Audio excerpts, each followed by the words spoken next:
भाइयों ने फरमाइश की है।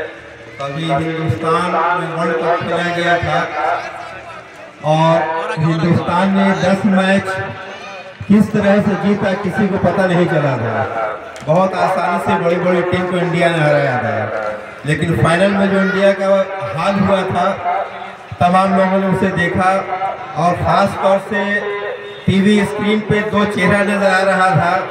हिंदुस्तान ने एक नया शब्द दिया पनौती का, उस पनौती को मद्देनजर रखते हुए 4 पंक्ति में प्रस्तुत कर रहा हूं कि 10 मैच कैसे जीते पता कुछ नहीं चला।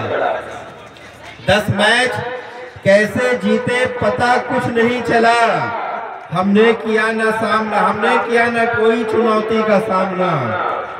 10 मैच कैसे जीते पता कुछ नहीं चला। हमने किया ना कोई चुनौती का सामना, लेकिन खराब हाल हुआ आखिरी में चोट करना पड़ा जो 2-2 पनौती का सामना।